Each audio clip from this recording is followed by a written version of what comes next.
آج وہ جاہلیت کا دور آ گیا ہے کہ اسلام کے کتنے سارے احکامات ایسے ہیں جنہیں مسلمان بھی کہتا ہے یہ خلاف مصلحت ہے، جنہیں مسلمان بھی کہتا ہے یہ خلاف مصلحت ہے۔ ہاں میرے عزیزو، اسلام کے کسی حکم کے بارے میں یہ کہہ دیا کہ یہ حکم اسلام کا مصلحت کے خلاف ہے تو وہ بھی ایسا ہی ہوگا جیسے شیطان ہو گیا۔ اس نے بھی وہی حرکت کی جو ابلیس نے کی، یہ بھی ایسا ہی مردود ہو جائے گا جیسے ابلیس مردود ہوا۔ یہ وہ دور ہے جس کے بارے میں رسول اللہ صلی اللہ علیہ وسلم نے فرمایا یصبح الرجل مؤمنا ویمسی کافرا، صبح ایمان والا شام کافر، شام ایمان والا صبح کافر، کہ اسلام کے احکامات کے بارے میں، نبی کی زندگی کے بارے میں یوں کہہ بیٹھے گا یہ خلاف مصلحت ہے، یہ میری عقل میں نہیں آتی، یہ خلاف عقل ہے، یہ خلاف عقل ہے۔ رسول اللہ صلی اللہ علیہ وسلم جس دور میں آئے اور ایمان کی، اسلام کی روشنی انسانیت کو دی، اپنی تعلیمات کی روشنی سے، قرآن کے نور سے جس سے انسانیت کو ہدایت ملی، جاہلیت کا وہ تاریک دور کیا تھا؟ اس جاہلیت کے تاریک دور میں چند نمایاں چیزیں تھیں، نمایاں چیزیں، ان میں ایک شرک تھا، ایک شرک تھا۔ اس میں نمایاں چیز کیا تھی جسے قرآن نے کہا ہے اندھیرے کا دور، جاہلیت کا دور، شرک تھا۔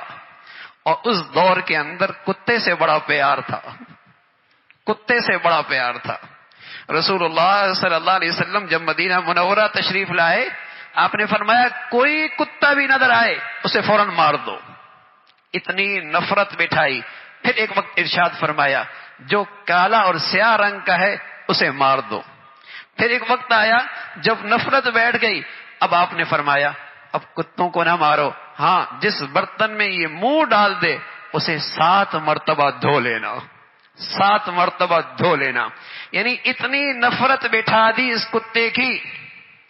جاہلیت کے دور میں اس سے محبت تھی، اللہ کے نبی کا دین آیا، اس سے نفرت شروع ہو گئی۔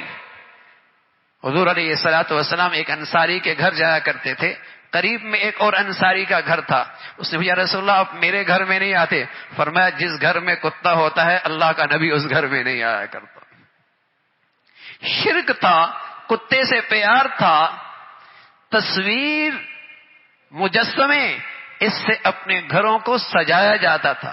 ذی روح تصویر اور مجسمے، اس سے گھروں کو سجایا جاتا۔ ایک دن آپ کی پیاری بیٹی حضرت فاطمہ، جس کے پاس آپ کی ساری اولاد کی محبت جس کے لیے اکٹھی ہو گئی، بیٹیوں کا انتقال ہو گیا، بچوں کا بچپن میں انتقال ہو گیا، ایک بیٹی فاطمہ رہ گئی، اولاد کی ساری محبت فاطمہ کے لیے، فاطمہ کے لیے۔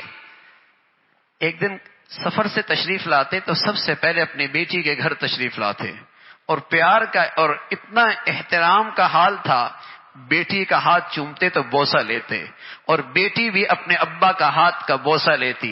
حضور علیہ الصلوۃ والسلام کے گھر میں بیٹی فاطمہ آتی تو حضور کھڑے ہو جاتے، اپنی بیٹی کا اس انداز سے استقبال کرتے۔ سفر سے کہیں واپس آتے تو سیدھا بیٹی کے گھر آتے۔ ایک دن تشریف لائے، باہر کپڑا لٹکا ہوا، اس میں ایک تصویر بنی ہوئی۔ حضور علیہ الصلوۃ والسلام نے دیکھا، آگے نکل گئے، پیچھے فاطمہ آئی، کہ یا رسول ابا جان آپ گھر میں نہیں آئے؟ فرمایا فاطمہ جس گھر میں تصویر ہوتی ہے اللہ کا نبی اس گھر میں نہیں آتا۔ جاہلیت کا دور بتا رہا ہوں جس میں نمایاں علامات، وہاں شرک ہوا کرتا تھا، وہاں مجسمے اور تصویروں سے گھروں کو سجایا جاتا تھا، وہاں سود خور، سود کھایا جاتا تھا، سود کھایا جاتا تھا، وہاں بچیوں کو زندہ درگور کر دیا جاتا تھا، وہاں وَلَا تَبَرَّجْنَ تَبَرُّجَ الْجَاهِلِيَّةِ الْأُولَى، وہاں عورتیں باہر یوں نکلا کرتی تھیں، سر پہ دوپٹہ ہوتا اور اس کے دونوں طرف پیچھے پشت پہ ڈال دیا کرتی تھی، سینہ کھول کے نکلا کرتی تھی۔ قرآن ہے، 22واں پارہ ہے، جاہلیت کی تصویر ہے، جسے اللہ کے نبی نے اپنے نور سے منور کیا تھا، اسلام کی روشنی سے۔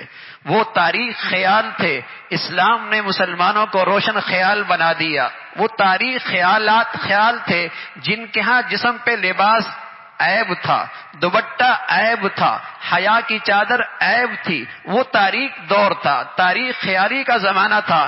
اللہ کے نبی تعلیمات لے کے آئے، مسلمانوں کو روشن خیال بنایا. تیری بیٹی حیا کی چادر اوڑھے، تیری بہنا حیا کی چادر اٹھے، تیری بیوی حیا کی چادر اوڑھے.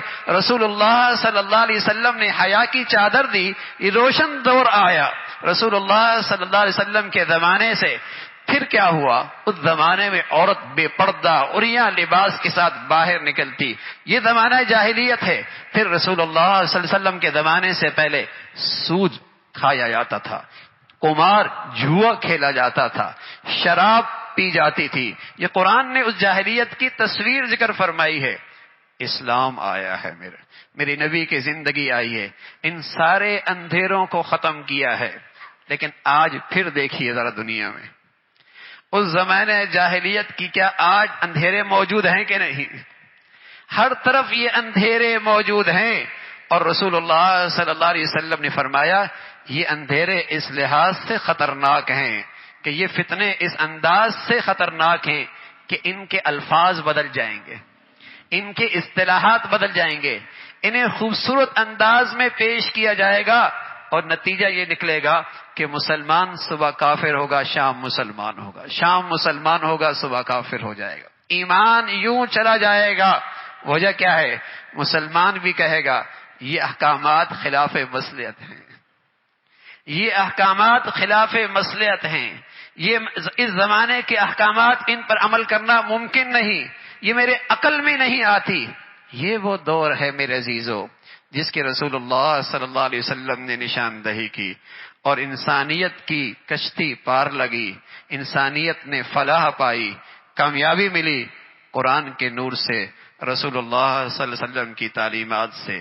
میرے عزیزو آج بھی ہمارے مسائل کا حل اسوہ رسول میں موجود ہے، نبی کی زندگی میں موجود ہے.